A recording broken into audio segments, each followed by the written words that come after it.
اپنے مسائل کو حل کرنے کے لیے سبسکرائب کریں آپ کے مسائل کا حل۔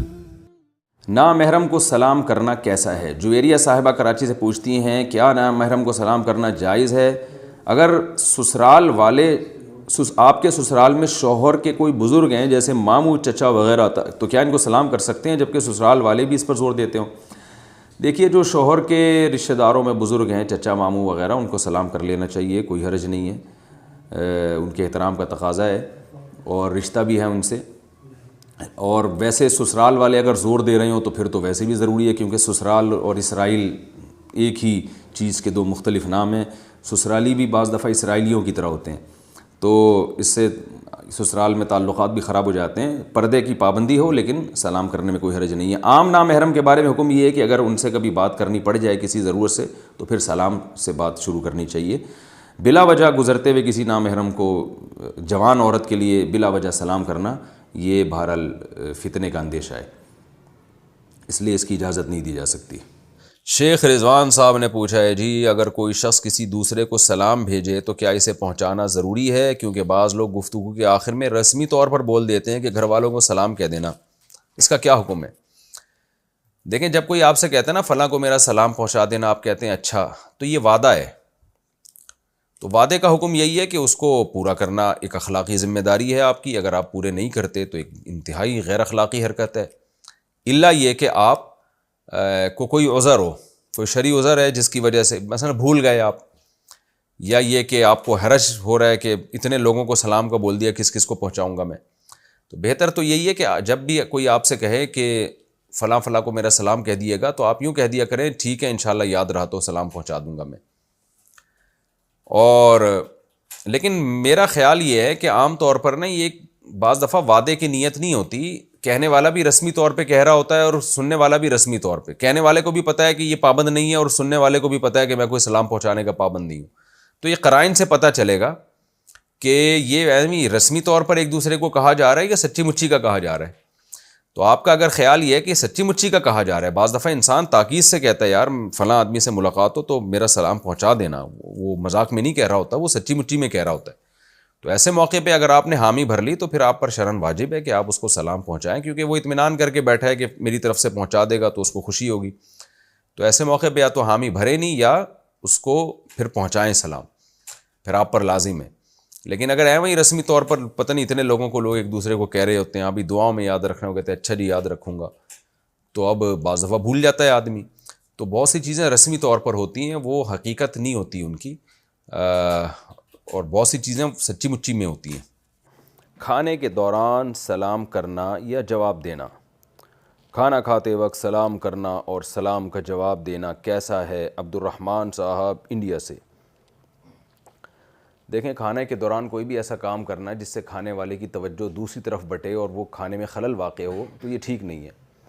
لیکن عام طور پہ ایسا ہوتا ہے کہ جب کوئی شخص آتا ہے ملاقات کے لیے، لوگ کھانا کھا رہے ہوں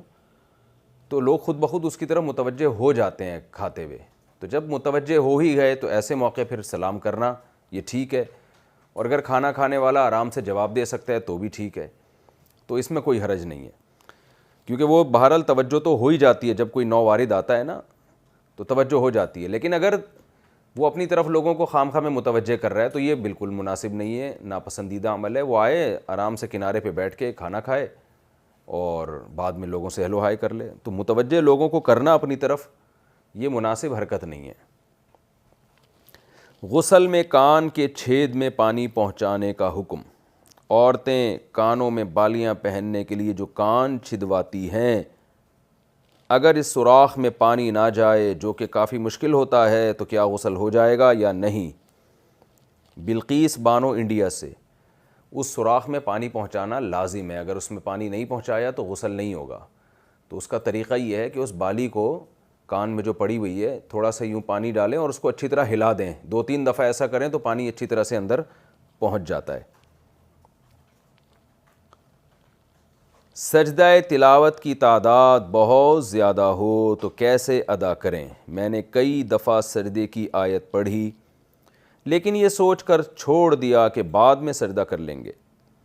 اس طرح سوچتے سوچتے مجھ پر 100 سے زائد سجدے جمع ہو گئے، اب ان کو ادا کرنے کی کیا صورت ہوگی، اس بارے میں رہبری فرما دیں۔ سعد الرحمن صدیقی، حیدر آباد، انڈیا سے۔ 100 سجدے کرنا کیا مشکل کام ہے پوری زندگی میں، حیدر آباد صاحب، سعد الرحمن صاحب۔ حیدرآباد میں شاید ایک سجدے پر پیسے لگتے ہوں، تو 100 سجدے کرنا تو بہت آسان ہے۔ شریعت آپ سے یہ تو نہیں کہتی کہ کنٹینیو ایک ہی مجلس میں آپ 100 سجدے کریں۔ تو پہلے تو میں آپ کو سجدہ تلاوت کا مسئلہ بتا دوں کہ ایک مجلس میں آپ نے قرآن کی ایک آیت کو جتنی بار بھی پڑھا ہو تو ایک ہی سجدہ واجب ہوتا ہے۔ الگ الگ مجلسوں میں الگ الگ سجدے واجب ہوتے ہیں۔ تو اگر آپ نے الگ الگ ٹائم پہ یا الگ الگ مجلسوں میں یہ سجدہ تلاوت والی آیت پڑھی ہے تو آپ پر زیادہ سجدے واجب ہیں۔